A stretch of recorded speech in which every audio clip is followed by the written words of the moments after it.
하나님 말씀 보겠습니다. 사도행전 19장입니다. 8절에서 그냥 11절만 보겠습니다. 찾으셨죠? 19장 8절부터 11절 같이 읽습니다. 시작. 바울이 회당에 들어가 석 달 동안 담대히 하나님의 나라에 관하여 강론하며 권면하되 어떤 사람들은 마음이 굳어 순종하지 않고 무리 앞에서 이 도를 비방하거늘 바울이 그들을 떠나 제자들을 따로 세우고 두란노 서원에서 날마다 강론하니라. 2회 동안 이같이 하니 아시아에 사는 자는 유대인이나 헬라인이나 다 주의 말씀을 듣더라. 행하게 하시니. 자, 오늘은 바울의 옥중서신 두 번째 골로새서, 지난주는 빌립보서를 봤습니다. 오늘은 이 골로새서를 봅니다. 오늘 본문의 말씀이 골로새에 대해서 좀 찾아볼 수 있는 언제 골로새 교회에 복음이 전파된 데 대한 배경이 되기 때문에 읽었습니다. 골로새 교회는 언제 세워졌을까? 누가 세웠을까요? 골로새 교회는 누가 세웠어요? 이게 누가 세웠는가를 예측할 수 있는 부분이 오늘 9절 말씀이에요. 사실은 10절. 바울이 에베소에 가서 2년 동안 두란노 서원에서 2년 동안 거기 머물면서 말씀을 강론하고 복음을 전했습니다. 그렇게 되니까 여기 기록된 게 2년 동안 이같이 하니 아시아에 사는 자는 유대인, 헬라인 할 것 없이 다 주의 말씀을 들었다, 그렇게 말합니다. 바울이 여기에서 2년 동안 사역하면서 아시아의 수도가 에베소예요. 소아시아 그쪽 쪽에 에베소인데 여기서 2년간 목회하면서 사실은 굉장히 2년 짧은 기간인데 성공적인 목회를 한 겁니다. 그래서 어떻게 변화됐죠? 그 일대 그 전 지역의 복음이 다 들었다 그럽니다. 유대인이든 헬라인이든 할 것 없이 거기 있던 모든 사람들이 다 복음을 다 들었다 그럽니다. 그리고 이 바울이 여기서 있는 사역하면서 에베소 교회를 이제 나중에 보면 이제 20장도 가보면 에베소에 특별한 애착을 갖고 있기도 합니다. 그런데 그렇다고 해서 이렇게 바울이 이 에베소에서 복음을 전했을 때 아시아의 지역들이 복음이 전파됐다 해서 바울이 스스로 골로새까지 가서 복음을 전한 건 아닙니다. 골로새까지 거리가 있어요. 그래서 거기 가서 복음을 전하지 않았습니다. 그러니까 바울이 교회를 세우지는 않았어요. 뭐냐면 골로새 1장 4절이나 2장 1절에 보면 바울이 골로새에 한 번도 간 적이 없다고 기록하고 있거든요. 간 적이 없어요. 그렇기 때문에 바울은 골로새 교회를 세우지는 않았습니다. 그렇다면 누군가가 세웠어요. 그 학자들은 뭐라고 하면 바울의 동역자나 아니면 바울을 돕던 오늘날은 부교자 정도의 어떤 사람이 거기 가서 인근 지역인 골로새 도시에 같은 그런 곳에 지역에 가서 파견돼 가지고 그들로 하여금 복음을 전하게 하고 교회를 세우지 않았을까? 여기가 에베소라고 하면 골로새는 호프 쪽이 정도 됩니다. 호프 정도, 좀 가까운 거리는 아니죠. 1시간 반 정도 가야 되니까 가까운 거리는 아니에요. 그 정도 떨어져 있는 것이에요. 그러니까 자기가 바쁘니까 본인 직접 가지는 않고 누군가가 이 복음을 듣고 그랬을 거라. 그러면 그가 누굴까 하는 거예요. 학자들은 그래요. 자, 골로새서를 보면 거기 등장하는 에바브라라고 하는 사람이 등장합니다. 바로 이 에바브라가 골로새 출신 가능성이 크다고 그래요. 그래서 골로새 4장 12절에 보면 이 사람이 바울을 위해서 골로새에서 파견받아 가지고 와요. 그래서 골로새 소식을 전합니다. 그런 걸 보면 바로 이 에바브라가 파견돼서 이 복음을 그 지역에서 선포하고 교회가 세워지지 않았을까, 그렇게 얘기합니다. 그래서 골로새서 4장 12절 13절에 보면 거기 보면 에바브라가요 골로새 교인들과 특별한 관계에 있다고 그래요. 그래서 이제 일부 학자들은 에바브라가 골로새에서 일시적인 목회자로서의 목회를 했다라고까지 얘기를 합니다. 어쨌든 그 관계를 보면 특별한 관계에 있다 하는 거. 그래서 1장 7절에 보면 에바브라를 바울은 소개하기를 그리스도의 충실한 일꾼이다 그래요. 그리스도의 충실한 일꾼. 그렇게 칭찬합니다. 그런 걸 보면 어떻게 보면 바울의 입장에서는 에바브라가 동역자와 같았고, 그리고 골로새 교회를 직접 설립한 사람이 아닌가라고 하는 그런 예측이 가능하다 하는 겁니다. 그리고 이제 골로새 교회에서 에바브라라고 하는 중요한 인물이 등장하고 또 골로새의 교인 중에 또 잘 아는 한 사람이 등장합니다. 빌레몬이라는 가족이에요. 빌레몬에서 나오죠. 빌레몬 가족. 그 가족들이 이 골로새 교회의 멤버였어요. 초기 멤버입니다. 자, 감옥에서 전도를 받은 빌레몬의 그 종이었던 오네시모도 바로 골로새 출신 빌레몬의 가족이었다라고 하는 것이 골로새 4장 9절에서 나타나고 빌레몬서 11절에도 그렇게 나옵니다. 그러니까 우리가 이제 골로새서를 보지만 골로새서를 써서 보내면서 이것만 보낸 게 아니고 빌레몬서도 써서 보내고 그리고 에베소서도 이렇게 보냈다 그렇게 얘기를 해요. 어찌됐든 누가 세웠냐 할 때 바울이 세운 게 아니고 에바브라 같은 동역자가 세웠다라고 하는 거. 그 다음에 이 골로새서를 기록한 그 배경이 뭐냐 하는 거예요. 골로새라고 하는 도시는 아까 말씀드린 것처럼 에베소에서 한 150km 정도 그 정도 이제 떨어진 그 지역이에요. 여기는 어땠냐면 무역상들이 굉장히 활발했던 도시인데 크지는 않아요. 작은 도시였습니다. 특별히 여기서는 양털과 또는 양털을 통한 식물들을 만들어서 무역이 성행했던 그런 도시. 그래서 여기 보면 고대 역사를 보면 고대 국가들이 전쟁하면서 이 골로새를 지나가는 흔적들이 참 많이 나와요. 그래서 이 도시에는 어떤 도시냐면 또 브리기아, 우리 성경에 브리기라고 그래요. 브리기아 원주민들이 있고 헬라 시민들이 살았고 그다음에 그때 당시는 뭐 여기저기에서 이주한 사람들 있죠. 이민 간 사람들. 이런 사람들이 주로 모여서 살았던 도시다. 그리고 이곳에 상당수의 유대인들이 살았습니다.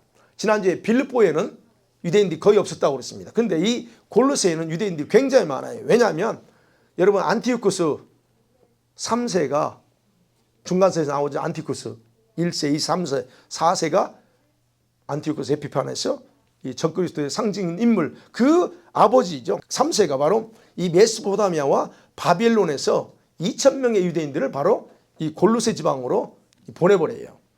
그러니까 그때 이미 이 유대인들이 여기 많이 살고 있었다는 거예요. 그리고 오랜 시간이 흘러서 BC 61년이나 62년 사이에 보면 적어도 11,000명의 유대인들이 여기서 살았다고 그렇게 기록이 있어요.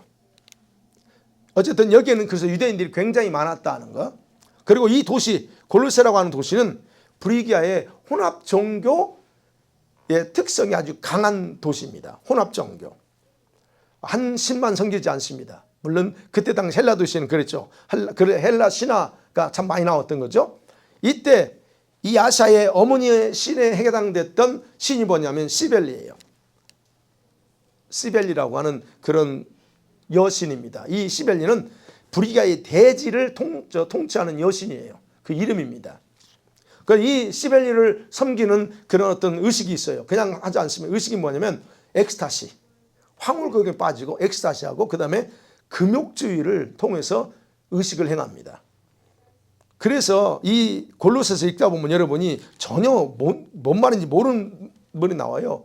그들이 금욕주의나 또는 신비적인 그런 엑스타시를 하기 위해서 몸을 자해하면서 여러분 엘리야가 바알소냐 네 몸 다 긁으면 막 자해하면서잖아요. 그런 것처럼 이 종교는 그래요. 종교의 제사장들이나 이 사람들은 자기 몸을 자해하면서 환상 속에 빠져들어가면서 의식을 행하면서 신을 섬겨요. 그것이 그래서 골로새 2장 23절에 보면 이런 표현이 나와요. 자의적 숭배, 겸손, 몸을 해롭게 하는 거, 자기 몸을 상하게 하는 거 이런 말이 그래서 등장합니다. 자, 그리고 이 골로새에는 페르시아 신화에 나오는 빛, 진리의 신이라고 말하는 미트라스를 섬기는 이것도 신비 종교입니다. 그때 당시 다 신비 종교야. 이 미트라스는 어떤 종교냐면 이 세상엔 4가지 요소가 있습니다. 4가지 요소가 있는데 그 뭐냐? 불, 흙, 공기, 물. 이 4가지 요소가 이 세상을 지금 구성하고 있는데 이것들이 다 신이에요.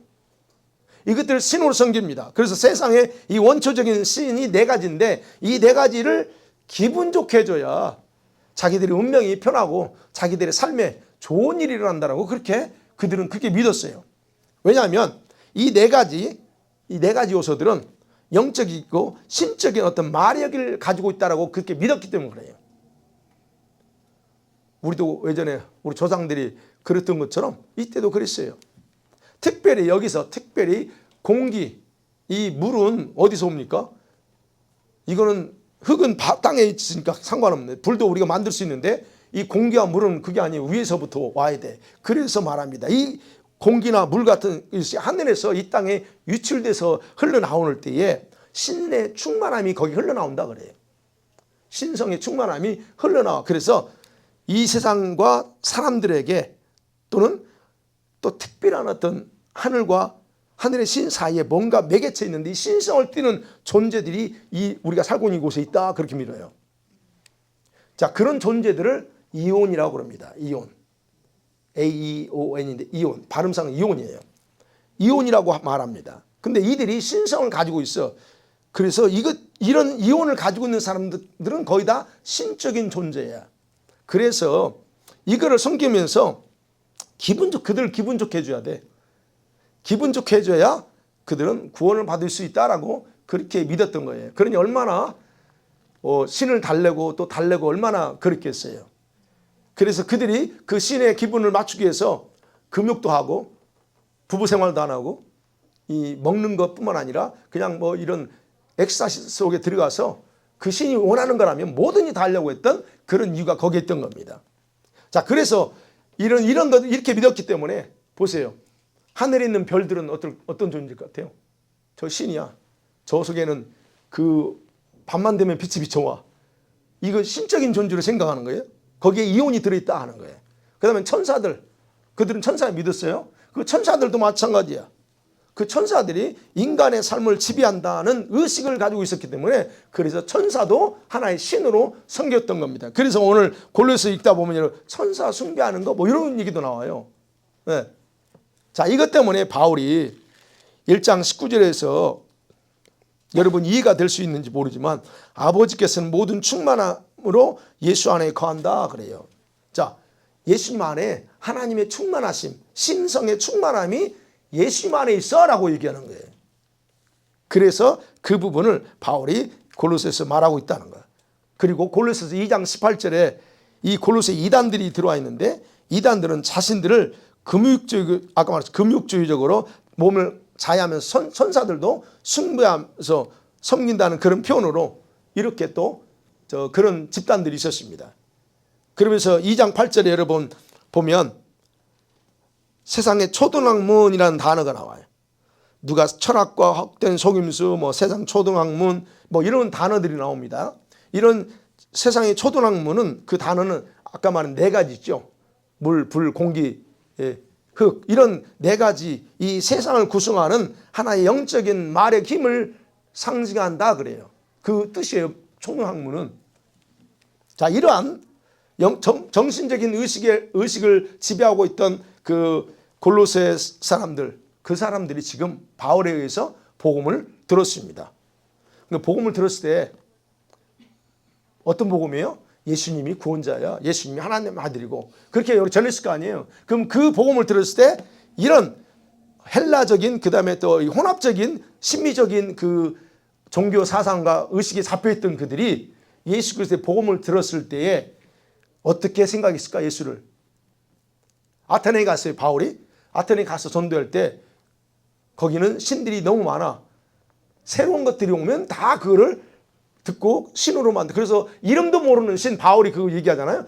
그러니까 이런 어떤 골로새 교회에 이런 사상의 의식이 잡혀있던 골로새 성도들이 그리스도에 대해 복음을 들었을 때 그들이 예수님을 어떻게 생각했겠냐 이거예요.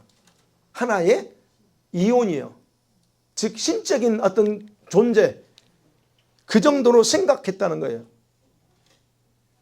그런데 조금 차원이 달라. 이 예수 그리스도는 그런 이온 중에서도 하이라이트에 속하는 그런 이온이다라고 그렇게 생각하는 거예요.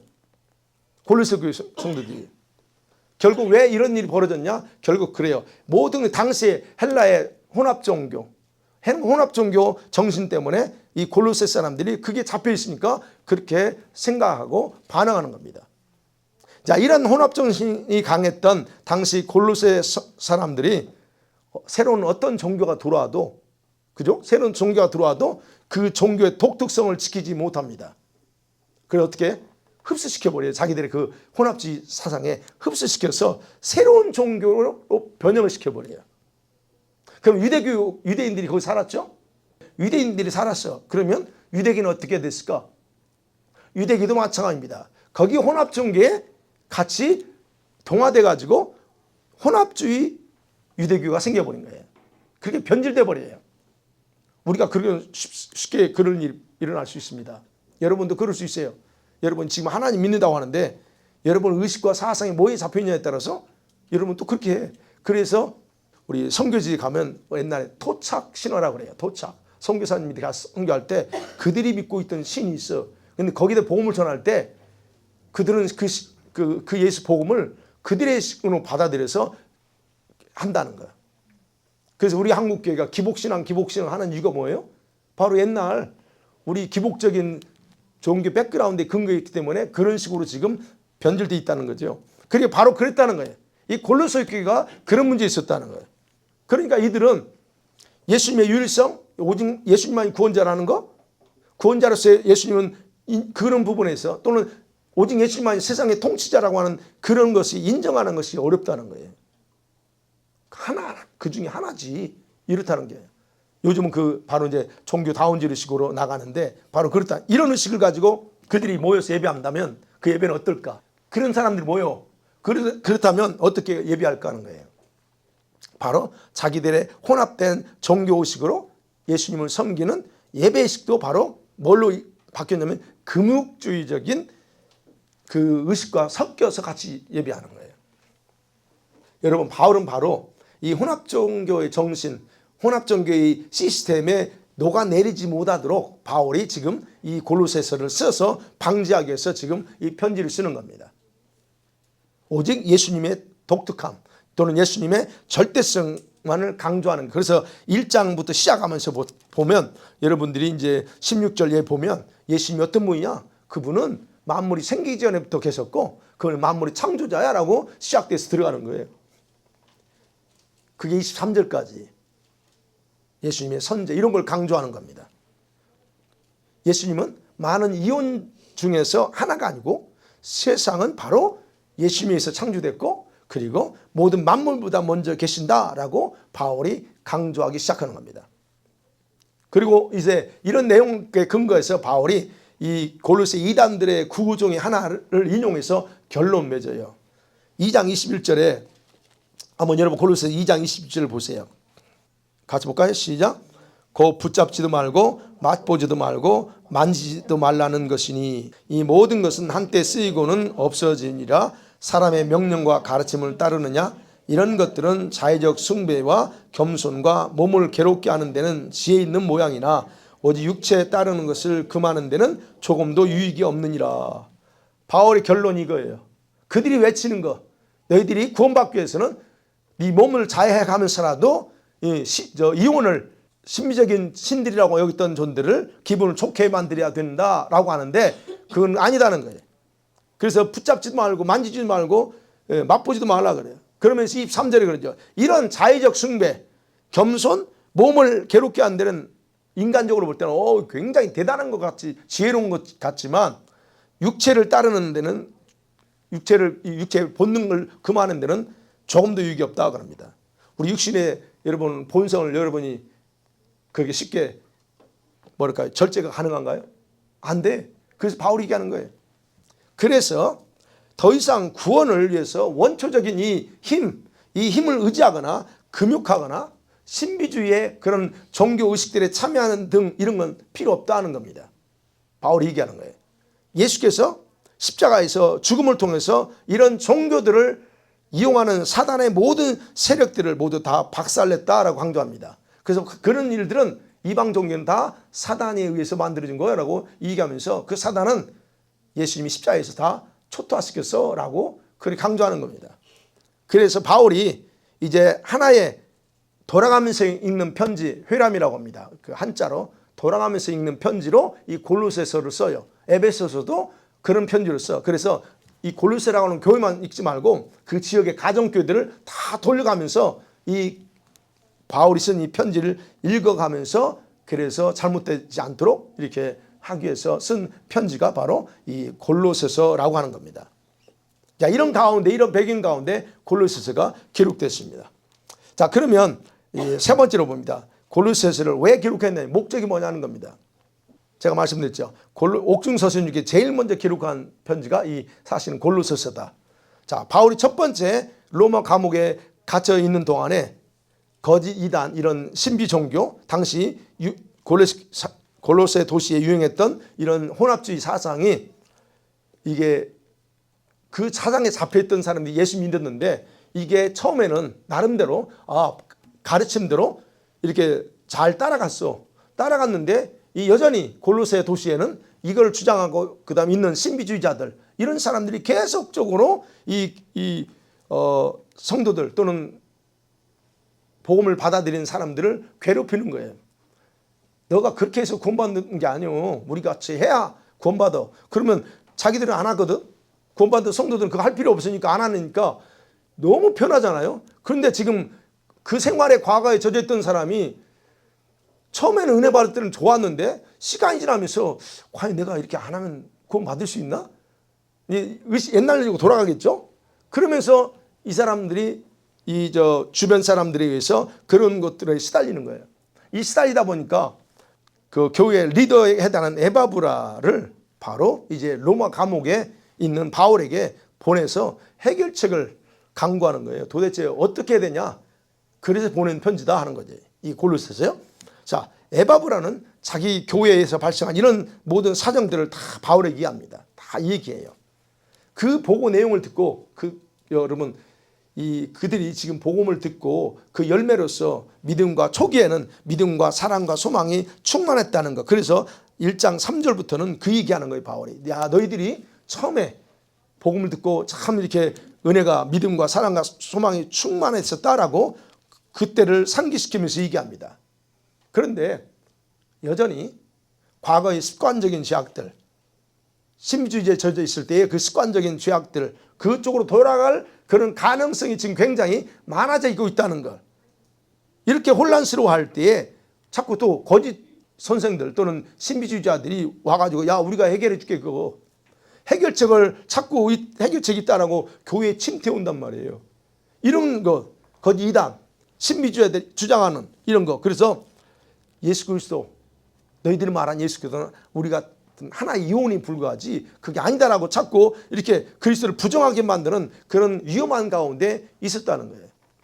그래서 바로 바울은 에바브로부터 이런 소식을 듣고 이 이슈를 두 가지로 정리해요. 딱 두 가지입니다. 오늘 내용을 이렇게 두 가지로 골로새서 두 가지. 하나는 예수님의 율격과 관련된 교리적인 문제예요. 교리.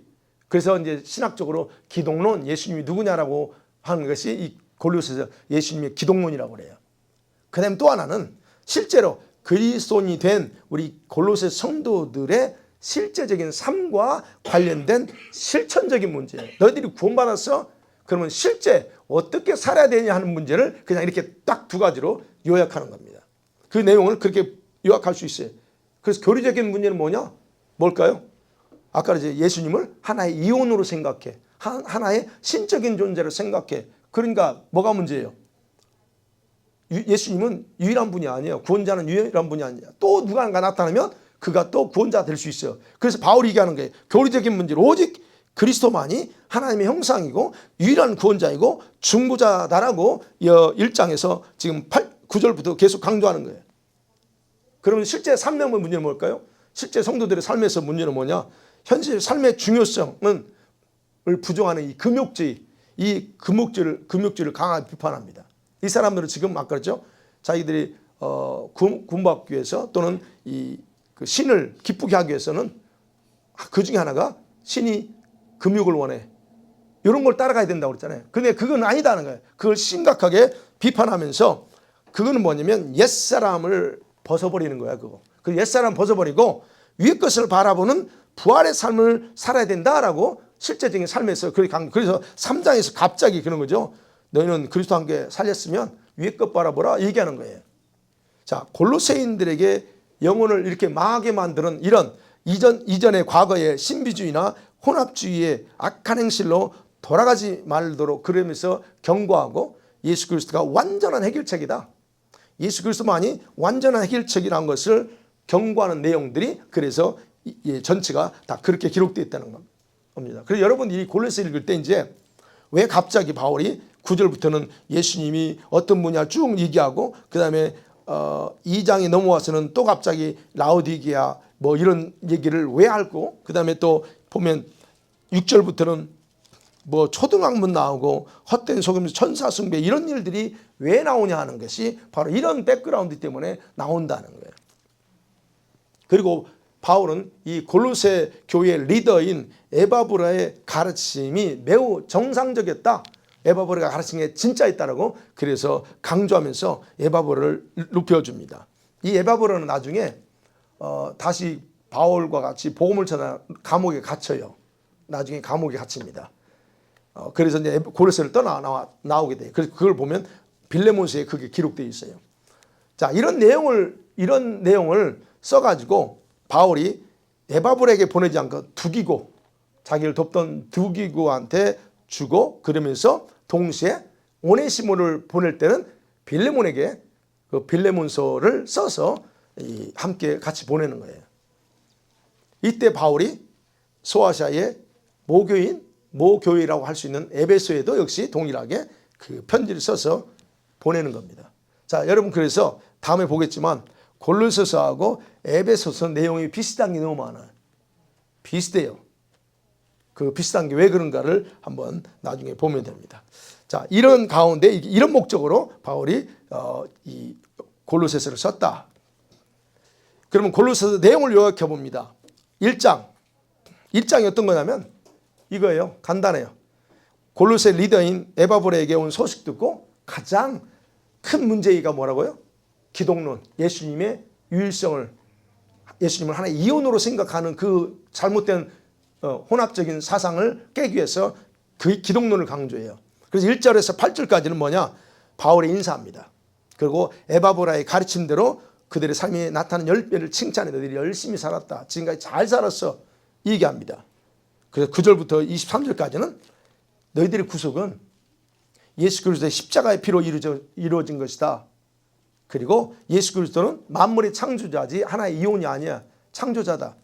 그리고 만물보다 먼저 계신 분이고 그분이 바로 교회의 머리다라고 그런 내용으로 강조합니다.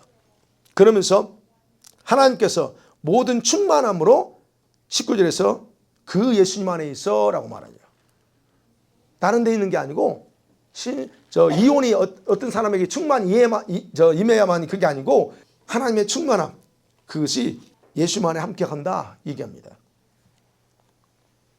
그가 너희들이 과거 악한 행실에서 바로 구원했다라고 이제 21절부터는 그 얘기하는 거예요. 21절부터는 그런 구원의 일을 합니다. 그래서 그가 너희들이 과거에 그런 악한 행실을 구원했기 때문에 이제 내가 이 전한 복음에 흔들리지 말라라고 강조합니다.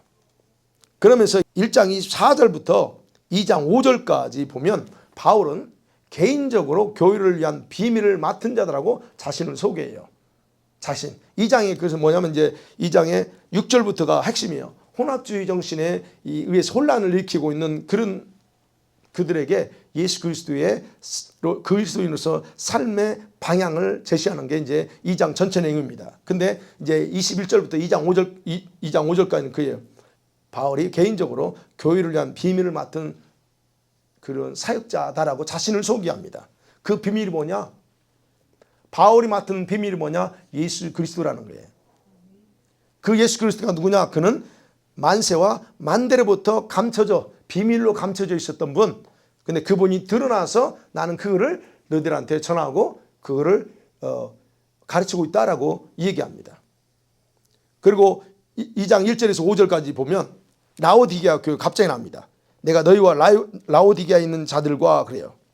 라오디게아와 그 지역에 있는 성도들도 이 비밀, 그 비밀인 그리스도를 깨닫게 되기를 힘쓴다라고 이렇게 2장 1절에서 그렇게 말합니다. 이렇게 지금 자기가 감옥에서 편지를 쓰면서 이런 말을 하는 것은 너희를 교묘한 말로 속이려고 하는 게 아니고 바로 5절 말씀이죠. 영으로 심령으로 너희와 함께 있으면서 너희가 그리스도를 믿는 그 믿음이 더 굳건하게 하려는 목적 때문에 내가 지금 너희를 속이려고 이런 말 하는 게 아니다라고 이 얘기를 하는 겁니다. 그리고 나서 2장 6절에서 이제 쭉 내려가면 19절까지 일단 뭐냐면 이거예요. 그리스도 안에서 너희들의 생활 방식이 뭐냐는 거예요. 그리스도의 삶의 방식이 뭐냐? 너희들의 삶의 방식은 예수 그리스도 안에서 행하는 거 그럽니다. 그 금욕주의나 또는 신비주의자처럼 몸을 자해하면서 금욕하면서 하는 게 아니고 너희들은 예수 그리스도 안에서 행하는 것이 진짜 너희들의 삶이다 말이에요. 세상의 초등학문 철학을 주장하는 자들의 그 속임수에 넘어가지 마. 그래서 지금 8절부터 나오죠. 누가 철학과 속임수로 너희 속이느냐 그래요. 그런 것에 넘어가지 말라는 거. 그런 잘못된 가르침에. 그들이 주장하는 그런 이론들은 모두 예수님의 십자가에 의해서 완전히 헛되게 됐다 했던 걸로 만들어버렸다 그래요. 다 헛된 것이 됐다는 거예요. 그리고 그리스도를 믿음으로 완전히 너희가 부활을 경험하게 해서 얘기합니다. 그래서 보세요. 11절 이하에 보면 그 안에서 너희가 손으로 하지 아니한 할례를 받았으니 곧 그 육의 몸을 벗은 것이요 그리스도 할례다. 그러면 12절부터 이제 너희가 세례로 그리스도와 함께 장사되고 또 죽은 자들 가운데서 그를 일으키신 하나님의 역사를 믿음으로 말미암아 그 안에서 함께 일으키심을 받았다. 부활을 의미하는 거예요. 일으켰다는 거예요. 너희가 바로 예수 그리스도를 믿었을 때 이 모든 것이 새로운 부활의 경험을 한 것이다라고 강조한다는 거예요. 그렇기 때문에 유대인들이 주장하는 여기 이제 갑자기 또 16절 나오면 그러죠. 그러므로 먹고 마시는 것, 절기, 초하루, 안식일 이거는 유대인이에요. 그때 당시 혼합지 유대인들을 얘기하는 거예요. 그럼 이들도 여기 골로새 교회를 유업했거든요. 이게 이런 것들 유대인들이 주장하는 안식일, 뭐 절기 또는 신비주의자들이 말하는 그 천사 숭배하는 건 이거는 육신을 의지하는 거야 라고 단호하게 얘기하는 겁니다. 그러면서 20절부터 23절까지는 바울의 결론이 뭐냐? 그런 가르침에 순종하지 마. 그런 헛된 세상의 헛된 육신의 그런 가르침에 절대 순종하지 마라. 이런 것들은 육체를 제어하는데 아무런 도움이 없어 라고 이렇게 23절에서 결론 맺습니다. 그리고 3장이 와면 3장은 뭐냐면 예수 그리스도인의 그리스도를 믿는 성도들의 실제적인 생활 방식을 강조해요. 어떤 생활 방식? 1절에 17절이 바로 그겁니다. 위의 것을 잡고 생각하라는 거예요. 이제 우리가 뭘 해야 되냐? 저 위의 것, 위로부터 임하는 그분의 것을 바라보고 그분이 계시는 그 위를 생각하라는 거예요. 왜냐하면 그 그리스도 안에 우리의 생명이 감춰져 있기 때문이다라고 1절에서 3절까지 보면 그래요. 우리의 생명이 그 하나님 안에 감춰져 있어요. 그러니까 우리는 거길 바라보고 해야 된다는 거예요. 그리고 말하죠. 5절부터는 그런 이 땅에서 음란 같은 과거의 생활 방식은 옛사람에 속한다라고 얘기합니다. 자, 신비주의자들의 특성 중에 하나는 항상 음란이 껴요. 그게 바울이 얘기하는 겁니다. 그런 음란 이런 거는 옛사람이야. 부정, 사욕, 악한 정욕, 탐심 이런 건 다 우상숭배에 해당된다 얘기하는 겁니다. 이것 때문에 하나님이 진노가 임해. 그래서 얘기하는 거. 이런 것들은 만일 이런 걸 추구하는 이건 옛사람의 방식이다. 그래서 이제는 그러죠. 10절에 봅니다. 우리가 새 사람을 입었어. 어떤 새 사람이에요? 지식 분야에까지. 너희들의 지식. 이는 자기를 창조하신 이의 형상을 따라 지식에까지 새롭게 하심을 입은 자. 중요한 부분이다 이거. 너희가 무지한 건 잘못이에요. 이런 것에 대해서 알지 못해서 이건 자랑할 게 아닙니다. 왜? 새롭게 됐다고 하는 것이 하나님 우리를 새롭게 했다는 것이 우리 지식의 부분까지 새롭게 했다는 거예요. 그러니까 하는 얘기예요. 지식의 분양까지 새롭게 하심을 받은 새 사람을 입었다는 거예요. 우리가 누구냐는 거예요. 우리는 우리 지식까지 새롭게 바뀌된 변화된 그런 새 사람을 입고 있다는 거예요. 그리고 예수 그리스도는 만주의 주시기 때문에 새 사람을 입은 것은 바로 입고 사는 것. 인종차별 없이 누구에게나 다 주신다.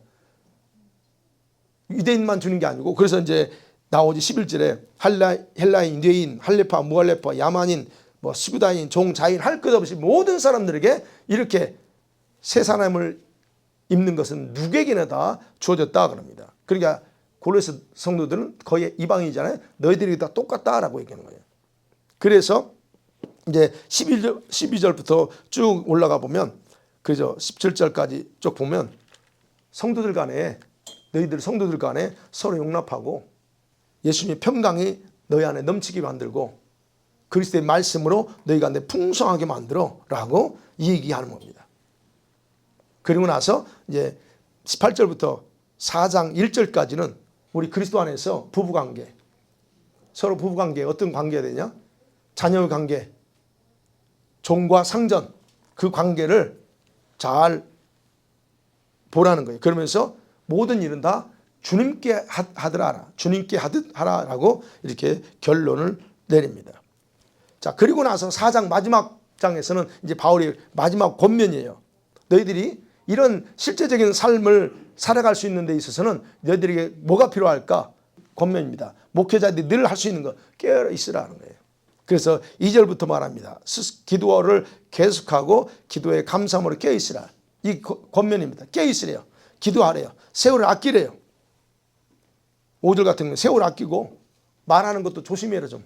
말하는 것도 소금으로 맛을 내는 것처럼 말 조심하며 일반적인 어떤 권면을 해주고 있습니다. 그러면서 7절부터 17절까지 이 마지막 절까지 보면 이제 그 두기고가 내가 두기고 보낼게. 두기고한테 이 편지를 두기고가 할 거야. 그러다 오네시모도 함께 보낸다 얘기합니다.